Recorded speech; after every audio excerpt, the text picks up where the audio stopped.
Hello everyone, and welcome to this week's Motor Trade Radio podcast. Powered by Motors, the driving force behind multi-site advertising.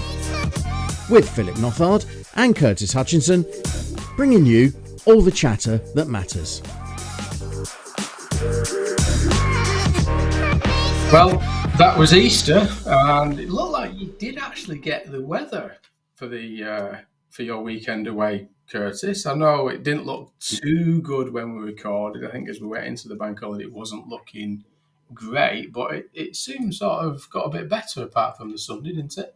Yeah, well, the sun was most certainly shining in Cornwall, which isn't something I've been able to say that often over the years, but certainly made the most of it over Easter. It was glorious. Well, that was the Easter weekend. We know it's late and it's causing lots of questions in the automotive sector because, long weekends and we've got another bank holiday coming up and activity in the wholesale and retail market is a little bit subdued because of this sort of half terms and holiday periods and things like that. But I know that a lot of people managed to get a good 4 days off, which I think was a good thing anyway. Yeah, and this is also the last pod of the month, so we'll reconvene next week in May. In May, yeah. The year is flying by, but let's not wish it away too quickly because there's still a hell of a lot going on, isn't there? So we have got some shout-outs, haven't we? We've got a busy podcast this week and lots going on in the sector. Yeah, definitely. So with the shout-outs, starting with the AM Awards have come around. So they're on the 1st of May at the Park Plaza Westminster Bridge in London. So if you're heading down there, have a great time. If you're up for an award, we wish you the best of luck. And of course, we'll cover some of the winners in the next pods after the event. Yeah, and obviously preceding the AM Awards is the Driving Automotive, used to be known as the Driving Digital event down in London there. So the NFDA conference, it's going to be held on the morning of the AM Awards. It's supported by friend of the podcast, Judge Services, and speakers include Pinewood's AI, Bill Burnham, Kia boss Paul Philpott, and Judge Services Neil Adley. So I know a few people that are going to get themselves down to that one. That looks like a great event. Yeah, definitely. And you've got some news on an Automotive 30% Club event, haven't you, with a friend of the pod, Stephen Whitten? Yeah, I've noticed it. And with Stephen Whitten, he's co-speaking at the 30% Club conference. I think that's on the 7th of May, so not long there. He's speaking alongside Lee Chambers, who's the founder and CEO of Male Allies UK. So that looks like that would be a good event there, and that's obviously Julie Muir's operation, that 30% Club. So that's coming up on the 7th of May. And then on the 15th of May, we've got a VRA member meeting in Bruntingthorpe, which I'm assuming you're hosting and sharing that one, Phil. I am. Yeah. Yes. What are the talking points for that one? The main topic is about vehicle logistics, storage, and refurbishment are the sort of key themes. I know on the day we've got friend of the podcast, Darren Martin, who will be alongside Phil Jones, who's the Chief Operating Officer at Motors, and they'll be giving a bit of a joint update on the market because Darren Martin is doing a little bit of work with Picasso that work alongside Motors. So looking forward to that one, along with the panel discussions around that, the topic around logistics and storage and everything within that vehicle remarketing sector. Which brings us to today's pod. We have actually got a busy one ahead of us. So on today's episode, we'll have an extract from an interview we did a couple of days ago with Mike Allen, widely respected industry analyst and MD of Cambria Private Capital. He'll be a familiar name to many listeners. And the full interview's on your podcast feed, but we will have a short extract from that on today's show. It's a great interview, and as always, do check the full interview out on your podcast feed, as Curtis said there. And hopefully on Tuesday of next week, we'll be catching up with Cap HPI's Jeremy A. for his analysis on trade values of how they performed in April. And I'm sure at the minute everyone will be tuning in to find out what's been happening in April, and more importantly, probably trying to get Jeremy's outlook for what to expect as we head into May and this second quarter of the year there. And after the break on today's pod, we'll also have Ian Goldbold's hot tip. You're listening to the Motor Trade Radio podcast, powered by Motors. Headlines this week come from Motor Trade News, AM and Car Dealer, starting with dealers say agency model effectively over as manufacturers pull back. Chery, owner of Omoda and Jayco, reportedly signing up dealers for a third brand in the UK. Motor Range, the Liverpool car supermarket, expands with the acquisition of a former Sytner CarShop site in Manchester. The Motor Ombudsman reveals customers' 5 most delayed areas of car maintenance. I wonder if you can guess what they are. And we've got some manufacturer news, with Suzuki boosting its car warranty to 10 years for loyal customers, Ford launching free home chargers with 10,000 miles of home charging credit on new EVs, and Polestar offering battery health checks. You're listening to all the chatter that matters on the Motor Trade Radio podcast. If you're a supplier and would like us to profile your business and reach our audience of dealer bosses, managers and decision makers on one of our dedicated supplier specials episodes, get in touch with Curtis and Philip at motortraderadio@yahoo.com. We've been running the supplier specials for probably about a year or so now, and companies already featured in them include Generational, Tracker, MTC, Jigcar, CheckQuick, CarCare, and AutoChat, to name just a few. So if you'd like us to profile your business, then just get in touch with Philip or myself. We're both on LinkedIn. And before we look at this week's headlines, we've got the extract from our special weekday interview there with Mike Allen, MD of Cambria Private Capital, and his take on how EV adoption is tracking. I mean, how do you think the new EV registration market will pan out now for the rest of this year? Right, I'm not going to get political. I'm going to be very objective. You'll do better than me. Yes. So how do we say it? I guess the government's latest adjustments, so allowing hybrids until 2035, reducing their per vehicle fines, it shows that they've listened a little bit. It shows a little bit more realism in the market. However, I'd still say there's a structural issue in that the targets are very, very ambitious, and I'm not sure they fully grasped the lag in affordability as well at the moment. So, I mean, there were some OEMs that struggled with the 22% target for 24, and we all know that fleet are doing the heavy lifting at the moment due to salary sacrifice and a bit of ESG alignment as well. So, I'm not sure they fully understand the extent to which the retail segment is under pressure. And then I guess you've also got VED, you've got expensive car supplements as well.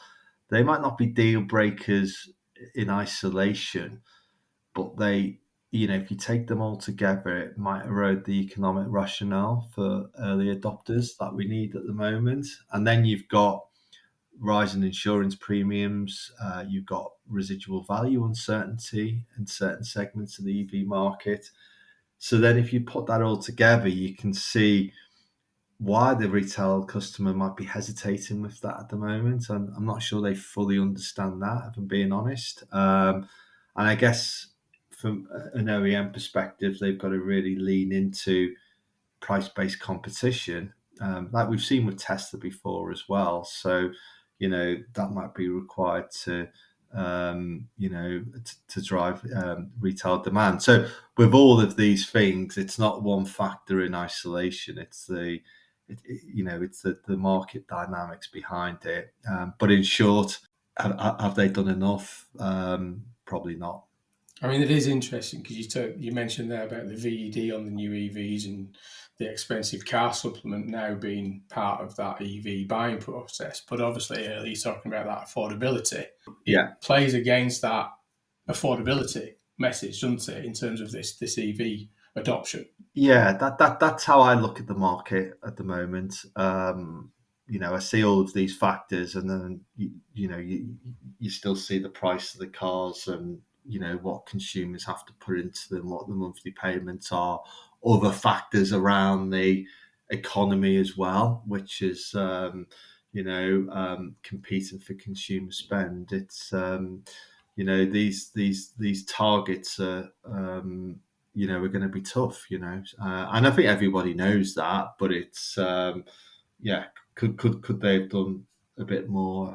I think they could, yeah. Yeah, it's getting that balance right, remain on that trajectory to a net zero marketplace, but doing it in a sustainable and profitable way, because this does play into the profitability, not just for the OEMs, but right through the dealer segment, supply chain, and everything else, doesn't it?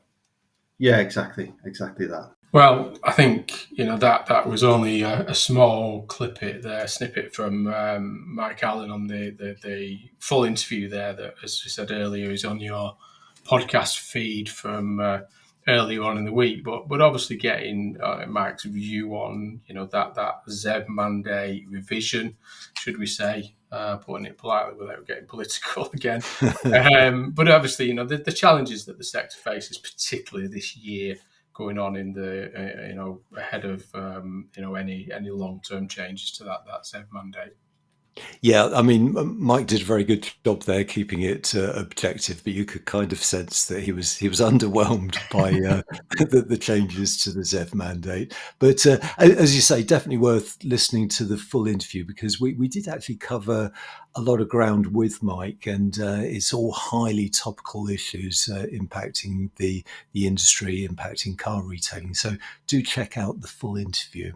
Yeah, and we'll head over to the headlines now. And as Curtis said at the start, the first story is over with Motor Trade News, and this is dealers say agency model effectively over as manufacturers pull back. And this is from new research from Startline, shows 71% of dealers believe the shift to agency sales model is over, with many saying manufacturers are now retreating from the strategy. Now, interestingly, because this has come from the Startline used car tracker that they produce on a regular basis. But obviously, in that long interview there with Mike Allen, there is a view that, yes, there is a pullback for the minute as they review their strategies. But what the intention hasn't gone away. And what might emerge is some of the learnings from the franchise model and the agency model in a more hybrid kind of way going forward. Yeah, definitely. And it was a point that Mike made very clear, that this hybrid is emerging. It's not cut and dried agency or franchised. There is room for this coexistence. But this research, it is actually quite interesting, because it's what dealers are saying. It's what dealers are thinking. And a lot of the dealers that were polled for this would be impacted by agency coming into their business. So this particular tracker reveals that a third of dealers believe the agency model hasn't worked for most, while 31% say manufacturers are abandoning their plans, which is certainly something we've reported on over the months on the podcast. Although abandoning their plans, those plans might be put on hold, they might be revisited, which I think is a point that Steve Young from ICDP made very clear last time we spoke to him. And within the research, only 15% think that agency has worked for dealers, and just 13% believe it has worked for manufacturers. So not a resounding vote of confidence in agency there from this particular poll. No, and I think there's a lot going on for the manufacturers at the minute, isn't there, in the global climate. So you can understand that why there has been these deferments and sort of pauses in any shift to agency. But there's a comment here from the Paul Burgess, who's the chief executive at Startline Motor Finance, said that just a few years ago there was a widespread move amongst manufacturers to shift away from franchise towards the agency model, and some pushed ahead, but the momentum has faltered, and saying that the reasons for the initial enthusiasm were because manufacturers felt agency would give them greater control and access to more of the margin on the car sales and other profit opportunities.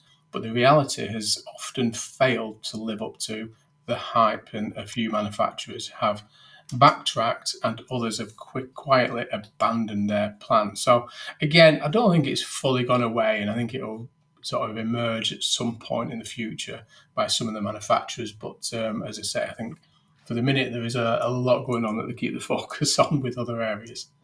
Yeah, most definitely. So heading over to Car Dealer, and they've got an exclusive. The headline there is a Motor and JQ maker signing up dealers for third brand in UK. Lepus, although, well, that's what we think it's how it's pronounced. Great piece here from Car Dealer, and it's written by James Baggett, who's out in the Shanghai Motor Show, and he's reporting from there. So he's actually unearthed this particular story, and definitely of interest. So within the story, he's saying that Chery, the Chinese manufacturer behind both the Motor and JQ, already established in the UK, will bring a third car brand here. And Car Dealer understands that the Chinese car firm is currently in talks with dealers across the UK to sign them up, and a lot of them have got NDAs in place. So the information is sketchy, but James is definitely onto something here, isn't he? Yeah, it is, and I mean, we all talked about BYD and their sort of plans with their additional sort of premium brands and their plans for coming into the UK. And we know last week that some of the dealer network were out in Milan test driving those models. But That was Denza, wasn't it? It was Denza, yeah. Is it the SQ7? I can't remember what it was. There's a lot going on, and I think, like you say, there's the talk here that's saying that there's a lot more to come from these Chinese manufacturers in terms of their tiered brands and their model lineup for the UK and Europe. And they do talk Europe in its broader sense, don't they? Which, there's an assumption that does include the UK in terms of that launch. So clearly there's a huge aspiration, and it's going to start getting quite interesting, particularly as we get towards September and see how the growth of these new entrants start to impact on that new registration profile of the UK. Yeah, and there's actually a dealer quoted within the story who says, we've been told Lepus is likely to be a rival for Stellantis's Leap motor and will come in at around the same price point. We think the cars will be smaller city car models at an affordable price point. So you can see where the competition is starting to heat up amongst these new entrant brands, especially from China. And coincidentally, Automotive News this week also reported a story on Chery bringing another brand into Europe. They don't actually say it will come to the UK, but it implies that it will be rolled out across Europe. And this is more of a SUV top-end brand called Jetour. And there's talks of that coming in as soon as by the end of this year or next year. So another new name to tabs on there, Phil. I'm glad I leave you to all these new names and Chinese pronunciations of their new brands coming to the UK. But again, lots going on, and they did say this was going to be a year of new models from the Chinese manufacturers, which we'll try and keep on top of. And after the break, we'll be back with more headlines. You're listening to all the chatter that matters on Motor Trade Radio, powered by Motors, the driving force behind multi-site advertising. This is your weekly one-stop shop for all the biggest car retailing headlines from across the media. Available on demand, wherever you are, on your podcast feed. Next up is car retailing industry guru Ian Goldbold, sharing his top tips on how to steer your business to success. Hello everyone, hope you had a fantastic Easter and having a great week. In today's top tip, we're going to focus on something absolutely critical to your retail strategy: driving part exchanges, and more importantly, how to measure performance and understand why we sometimes miss the mark. Now, at a glance, part exchange feels like a simple transaction. It's just the customer swapping their old car when they buy a new one. But actually, it should be the major acquisition channel. When managed properly, it brings in high margin stock at a better price than auctions or C2D platforms. And the beauty of it, that stock comes with a motivated buyer attached. But here's the first challenge: are you tracking this effectively? We often can't tell the true cost of acquiring a part exchange vehicle through marketing channels. We're spending money to generate traffic, to encourage valuations, but we're not always following that journey through to see which leads actually result in the vehicle we buy. That's where the opportunity and the problem lies. To fix this, we need joined up tracking. We need to know which campaigns are delivering not just leads, but actual part exchanges. And we need to understand what happens when we don't acquire. Why did the customer value their car and then walk away? Why did we engage with them but not complete the deal? And here's a key point that often gets missed. What about the vehicles we already know? Vehicles that have been regularly serviced by us, come back time and time again, often perfectly maintained. If that customer buys a new car elsewhere, or we see that vehicle end up at another dealership, that should raise a red flag. Why didn't we get the opportunity to buy that vehicle? Did we even ask? Dealers have to become more inquisitive. If someone walks away after a valuation or doesn't bring their car in as part of the deal, we should be asking, why not?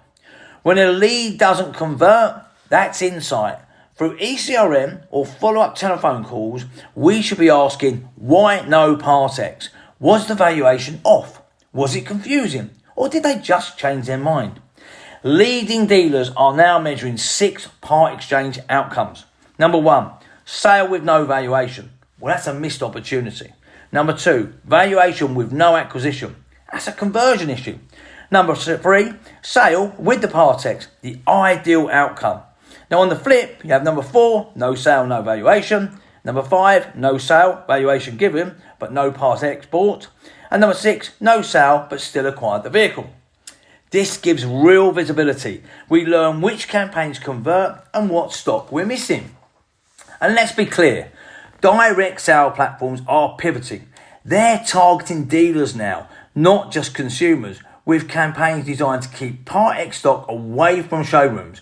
We need to respond, highlighting the value and simplicity of doing everything in one place. Consumers still prefer that. According to recent research, most want to buy and sell in the same transaction. It feels safer and easier. We just need to make it worth their while. Lastly, listen into your teams. If dealers say valuations are costing them deals, investigate. Are we pricing too aggressively? Are we undervaluing cars? That feedback sharpens a strategy and builds trust. To wrap up, this isn't about more leads. It's about better quality leads. Track every opportunity, learn from what you lose, ask the right questions, and make sure every Part X is treated like the gold mine it is. Thanks for listening. Have a great end to the month, and I'll see you all again very soon. Again, if you want to reach out to Ian Goldbold, he's all over LinkedIn, so you can easily find him on there, or you can contact us at the Motor Trade Radio, and that's motortraderadio@yahoo.com. And if there's anything you want Ian to talk about specifically, then please do drop ourselves or Ian a note. And the same goes for Stephen Whitton on his main enablers. If there's a certain subject that you want them to talk about in that few minutes update that they do on a regular basis, then please do reach out. So we look forward to the next one from Ian next month. But we'll head back over to the headlines now, and we're going over to AM Online. And a little bit of we're starting to see these little acquisitions now starting to take place. There's not big announcements, but they're just starting to take place. But this is a fantastic one. This is Motor Range, who have acquired the former Sytner CarShop Manchester site there. And this effectively doubles their business. So the Northwest-based used car supermarket Motor Range, they've acquired Sytner's CarShop in Manchester, as I said, there for an undisclosed figure. And this turns Motor Range into Northwest-based group with Manchester location added to its already established site in Dunnings Bridge Road in Liverpool there. So it's a big site, that one in Manchester. So that's a great acquisition for them. Yeah, and as you say, by taking on this second site, and it's a big site, it does double the business. And Sean Lane from Motor Range was on LinkedIn this week, and he's quoted in the story saying, "After months of hard work, we welcome the current team of staff to the Motor Range family, and we're all excited to take this operation to the next level. It's been a pleasure dealing with Sytner during the acquisition, and Motor Range wishes them well for the future." So, a great opportunity here, and really sort of consolidating and building their presence in the north there. Yeah, and they do cite in the story there that the remaining 8 Sytner Select locations, which is their kind of used car operations, include Bristol, Nottingham, Cardiff, Northampton, Swindon, Wakefield, Warrington, and Wolverhampton. And moving on to Motor Trade News, the next headline is Motor Ombudsman reveals customers' 5 most delayed areas of car maintenance. So interesting piece of research here that the Motor Ombudsman has carried out. So the research surveyed 125 vehicle repairers across the UK and was really trying to find out what's actually being put to one side, what's being delayed. And I think as we go through this story, it becomes self-evident why the delays are happening and how they're being resolved. But the research found that 79% of the respondents said not having the engine timing belt replaced was the main factor, or the principal one here. Subject to the most common delay by customers, and the timing belt, which, and as we know, should be replaced every 60,000 to 100,000 miles, costs £600 to replace, and I think that gives us an indicator as to why it's being delayed. But the piece goes on to say that if that is neglected, it can cause severe engine damage or failure, resulting in a £5,400 engine replacement bill. So no big surprise there that timing belts were the number one item being delayed here. But you've got some of the others, haven't you, Phil? Yeah, they do talk here about the oil and filter between services was the second most often being delayed, 72%.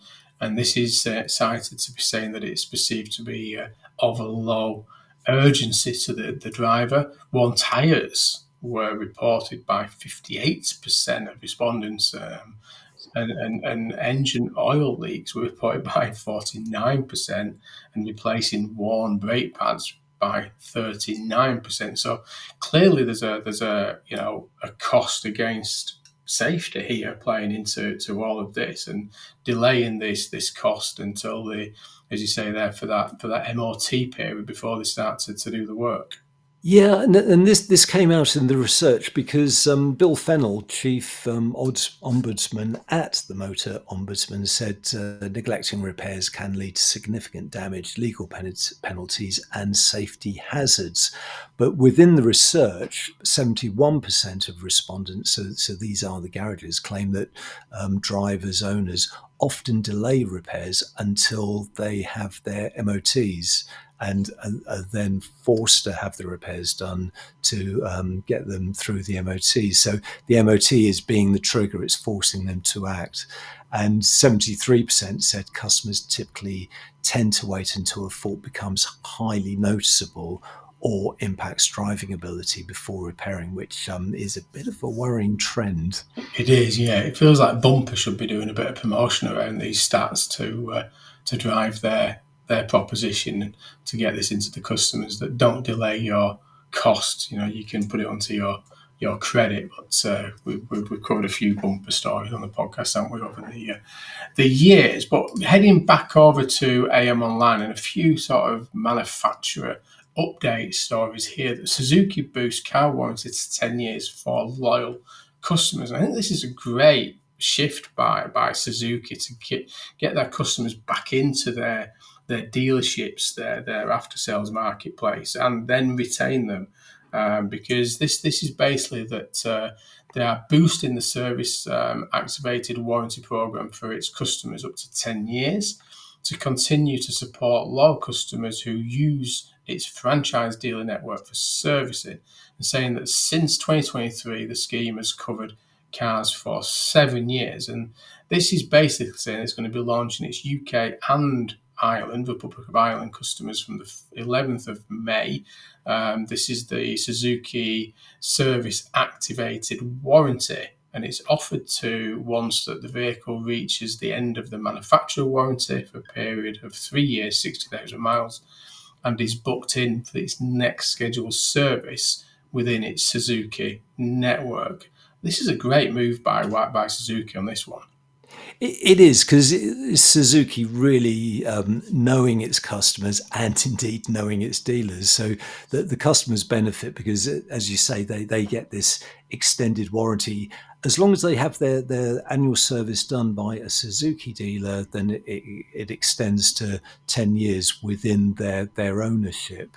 And of course, the upside for the Suzuki dealer network is they've got that guaranteed income from vehicles being serviced over an extended period, which traditionally, as these vehicles age, will start to go into the independent garage sector. But this is a way of keeping them within the Suzuki network. Yeah, and there's a quote here from Denise Houston, who's the director of after sales at Suzuki GB, said that Suzuki customers' experience and retention are paramount. The extension of the service activated warranty will certainly enhance this for the future, ensuring our customers get the best level of service, fitment of genuine parts, and avail of the expertise within the dealer and network rather than going to a non-franchise repairer once their manufacturer warranty expires. And I suppose there's independent dealers not wanting to hear that this morning, who rely on Suzuki's entering their network. But a good move for Suzuki and really trying to, is this, for me, it's always been that getting them customers into the franchise network after that 3-year warranty has expired there. So a great move. And heading over to Motor Trade News, and this is Ford introduces Power Promise to support EV buyers with charging and servicing costs. You think you can get away without EV again this podcast, did you, Curtis? No way. You know what? This story really caught my eye, and I was keen for us to talk about it last week, but we just ran out of time. This is a great initiative by Ford, and it does kind of make you wonder why other manufacturers aren't offering incentives on the same scale as this, because the offer includes a free home charger with standard installation, up to 10,000 miles of home charging credit, and an 8-year battery warranty, as well as a 5-year service plan with roadside assistance. So that's pretty comprehensive. But what they've done is they haven't just cherry-picked certain Ford vehicles. This is the whole of the Ford EV lineup, so passenger car lineup, and customers who don't want a charger or charging credits, maybe they've already got a charger, can opt for a £500 cash alternative. So they're not dipping out either. So a really good move here from Ford. And there's an interesting quote here from Lisa Brankin, who's chair and managing director of Ford in the UK, saying, switching into an electric vehicle for the first time can be a daunting prospect for some drivers. So Ford have decided to simplify and de-stress the entire ownership experience by launching a one-of-a-kind promise to new electric car buyers. So that's very much the sort of PR spin. Lisa has been quite vocal in some of her criticisms of the government's lack of incentivizing car buyers. So this is really putting her money where her mouth is, because she is now incentivizing potential Ford customers to buy Ford EVs. So, a good, solid, strong move here. Yeah, and just to give you a bit of cost context to this, that the Power Promise includes access to the Octopus Energy Intelligence Octopus Go tariff, which allows home charging at 7 pence per kilowatt overnight. According to Ford, this brings the cost of a fully charging a Puma Gen E down to £3.23. So obviously for those Ford owners with an EV, that's some cheap charging availability for them if they opt for that. And then linked slightly to this, and a story that came out this week that and it's in Fleet News. Polestar provides battery health report for used cars. Now, this is obviously a subject that's very close to every conversation I have, particularly within the remarketing association as well, all this battery health certification. But this is that Polestar has introduced battery state of health certificates for its pre-owned Polestar 2 models, certifying the usable battery as a percentage and saying that the certificate is provided as part of a 112-point check designed to give used car buyers additional peace of mind when purchasing a used Polestar 2. Yeah, no, it's a good move, and it's something that more manufacturers should certainly be looking at. And it does actually tie in with one of our suppliers' specials, because a couple of months ago we spoke to Generational, who produce these battery health certificates. They measure the degradation of batteries in used vehicles. So there is definitely a move here towards looking at that degradation. And I know some recent research, which I don't think we covered on the pod last week, again because we ran out of time, was looking at the level of battery degradation being a lot lower than was sort of widely believed, widely perceived. And within this story, Matt Galvin, managing director of Polestar in the UK, says as more pre-owned Polestars start to come on the market, it offers a lower price entry point to join the Polestar family and experience our performance EVs with all the software features of our new cars.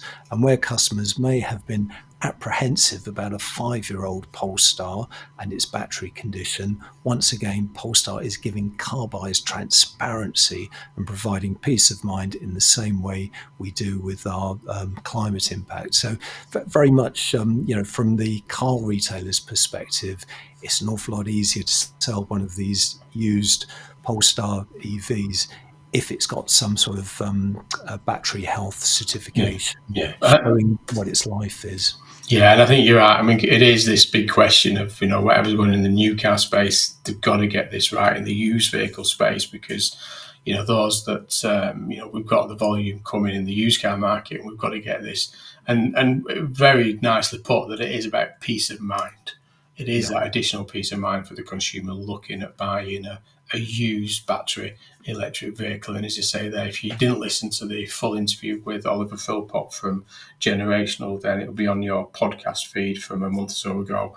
And a fantastic, great interview there with Oliver Philpott on a supplier special podcast interview that we did with Oliver. But that's it for this week. So hopefully you've enjoyed the snippet there with Mike Allen. As always, do have a listen to the full interview there with Mike, because we do talk about quite a few other things in that interview with Mike. And do reach out to us if there's anything particularly you want in Goldbold to address in his hot tips, and the same for Menable with Stephen Whitten. Do reach out to us on that.